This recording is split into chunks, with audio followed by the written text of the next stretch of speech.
Class 11th, Subject Physics, second chapter, Mathematical Methods. From this chapter, let us see first the introduction of this. In our day-to-day life, we come across various physical quantities and their measurements. Some of the physical quantities will be having only magnitude, and some of the physical quantities will possess magnitude as well as direction. And therefore, in this chapter, we will classify these physical quantities and we will study what are the scalars, what are the vectors, then vector analysis, similarly differential calculus and integral calculus. Now see, what are the scalars? The scalars are also called as the scalar physical quantities. Now the physical quantities which can be completely described by their magnitude are called as the scalars or scalar physical quantities. The physical quantities which can be completely described by their magnitude are called as scalars. That is, the scalars are specified by a number, that is magnitude, and a unit. For example, if you consider the length of any rod is 5 meter, then that length of the rod will be expressed in terms of only magnitude. Similarly, mass of a body, if it is 50 kilogram, then mass of the body will be completely described by its magnitude only.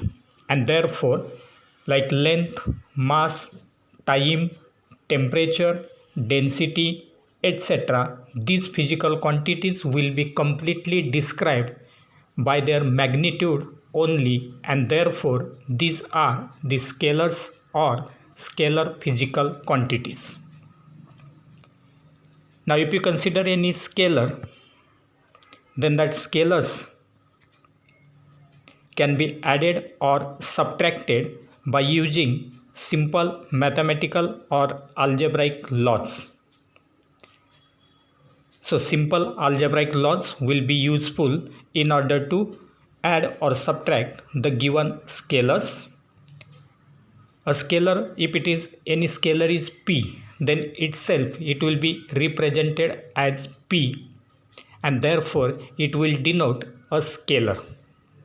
On the other hand, if you consider the vectors or the vector physical quantities, then the physical quantities which need magnitude as well as direction for their complete description are called as vectors. The physical quantities which need magnitude as well as direction for their complete description are called as the vectors or the vector physical quantities. So, in case of vectors, we need magnitude as well as direction, and therefore displacement, velocity, acceleration, force, etc. are the examples of the vectors or the vector physical quantity. Now, if you consider the vectors, then the vectors will be written like this. If it is vector p, it will be written as vector p, vector q, vector r, etc. So, we have to write the symbol of that physical quantity, and at the head of that symbol, arrow will be given. The length of this arrow gives the magnitude of that vector, and the direction of arrow gives the direction of that vector. Now, for example, if any vector pq is there, then this length of this arrow will represent the magnitude of this vector pq, and the direction of this arrow will represent direction of vector pq. Now, this is the starting point of the vector, and this will be the end point of the vector. So starting point is p, end point is q. So if you consider the starting point of the vector, it is called as tail of the vector, and therefore here p will act as tail of the vector, and the endpoint Q will be called as head of the vector. So P is tail of the vector, Q is head of the vector.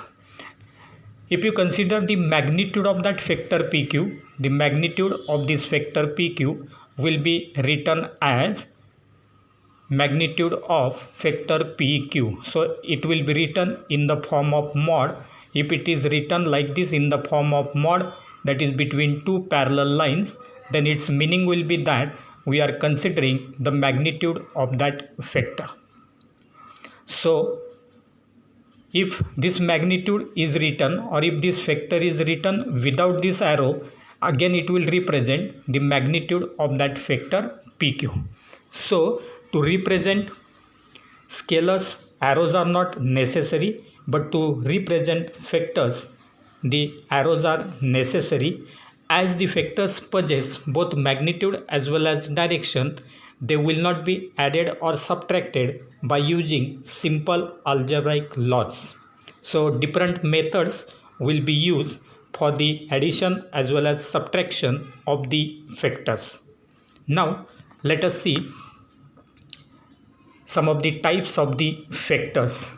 So depending upon the nature of the vectors, there will be different types of the vectors. The first one is zero vector or null vector. What is that zero vector or null vector? A vector having zero magnitude with a particular direction is called as zero vector. A vector having zero magnitude with a particular direction is called as zero vector. Now if you consider any zero vector, then it will be represented as zero vector. So 0 will be written and above it there will be arrow. It will represent the zero vector. If you consider the examples of the zero vector, then we can say that the velocity vector of a stationary object is a zero vector. If the object is at rest or stationary, then the velocity vector will be the zero vector or null vector. Similarly, the acceleration vector of any object moving with uniform velocity. If that object is moving with uniform velocity, then its acceleration vector will be considered as the zero vector. Now, next type is resultant vector. What is that resultant vector?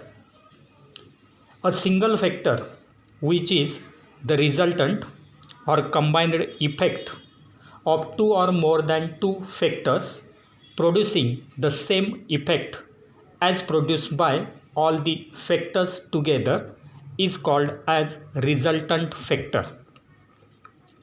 A single vector which is resultant or the combined effect of two or more than two vectors producing the same effect as produced by all the vectors together is called as resultant vector.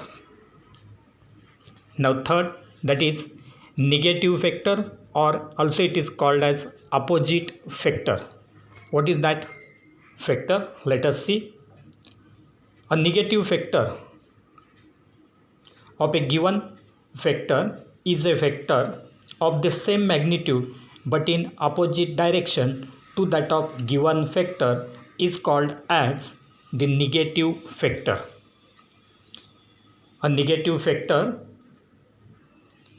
of a given vector is a vector of the same magnitude but in opposite direction to that of given vector, and that vector will be called as the negative vector. So for negative vectors, the magnitude of both the vectors must be same but the directions will be opposite, and therefore if A and B are the two vectors having particular magnitude, A is directed towards right while B is directed towards left, but both will be having same magnitude and they are oppositely directed. Therefore these two vectors, that is vector A will be called as the opposite or negative vector of B, or B will be called as the negative or opposite vector of A.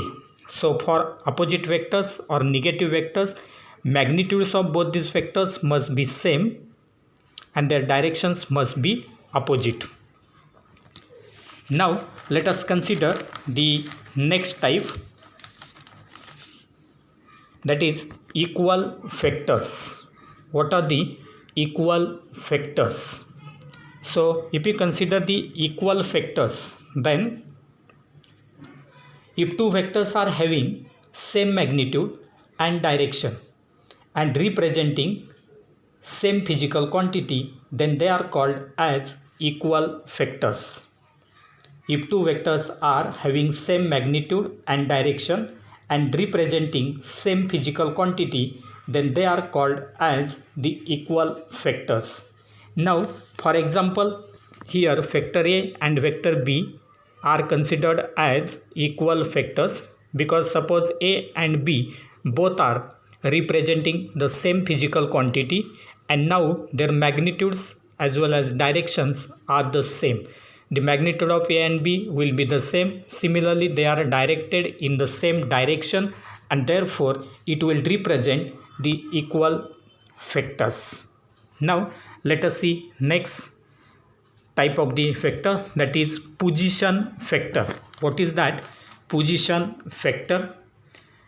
The vector which gives the position of a particle at a point with respect to origin of the chosen coordinate system is called as position vector of that particle. The vector which gives the position of a particle at a point with respect to origin of chosen coordinate system is called as position vector of that particle. So in this diagram,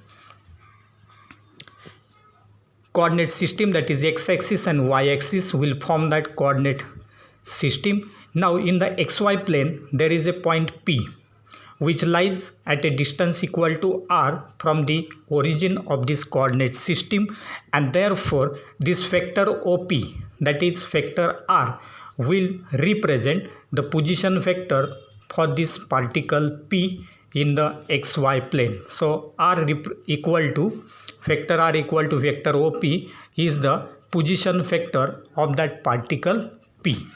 So with the help of position vector we can denote or represent the position of that given particle in coordinate system.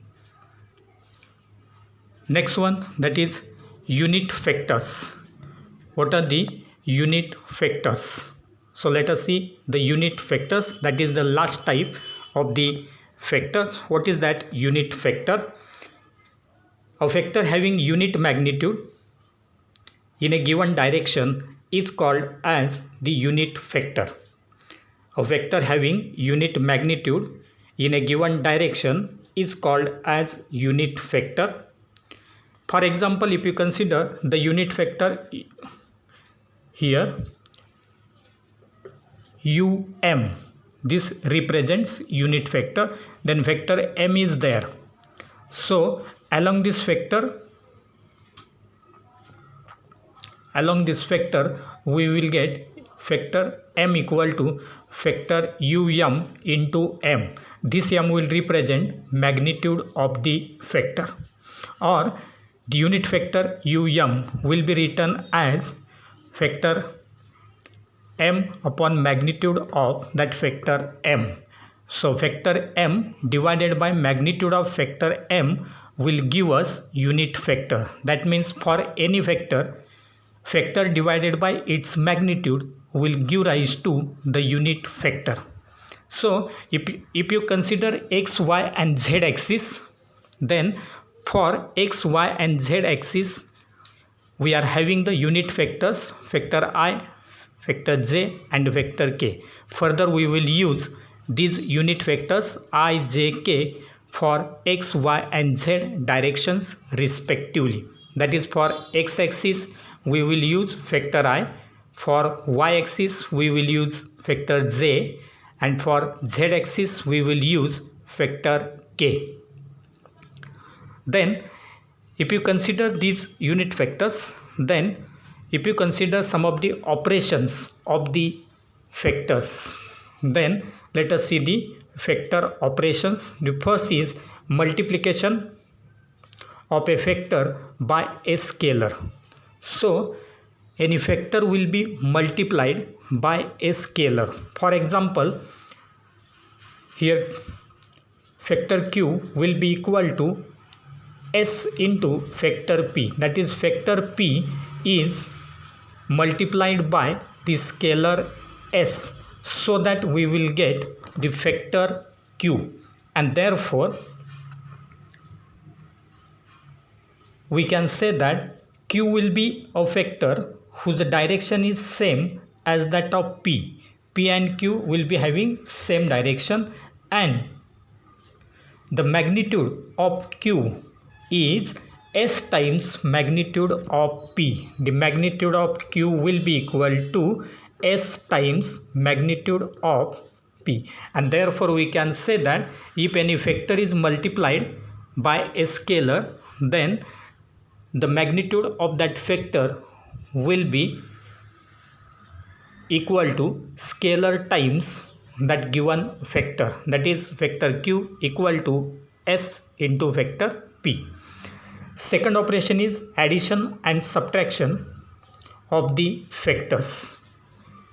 So for simplicity, force f, that is factor f, is equal to factor f1 plus factor f2. But in this case, as the factors are having magnitude as well as direction, and therefore directly we cannot add them. But if there are parallel vectors or anti-parallel vectors, then and of same nature, then we can add or subtract them. For example, let us consider the parallel vectors. If you consider these two parallel vectors, vector a and vector b, vector a is 5 centimeter in length, vector b is 7 centimeter in length, and these two vectors are parallel to each other. Therefore, while adding them, we have to take only the sum of these two lengths, and therefore the resultant factor c, that is sum of these two factors, will be equal to 12 centimeter. So this will be in case of parallel factors. But if the factors are anti-parallel, then here one example is taken, that is vector a is having 10 Newton, that is the force 10 Newton, vector b is 5 Newton, and they are anti-parallel. Now if these two vectors are anti-parallel, then there will be subtraction of their magnitudes, and the resultant factor will be directed in the same direction in which the larger factor lies, and therefore the subtraction of these two will be equal to 5 Newton. As a is greater than b, therefore resultant vector c will be directed in the same direction as that of vector a. So this will be regarding the addition and subtraction of the vectors. If the vectors are parallel, they will get added. If the vectors are anti-parallel, they will get subtracted.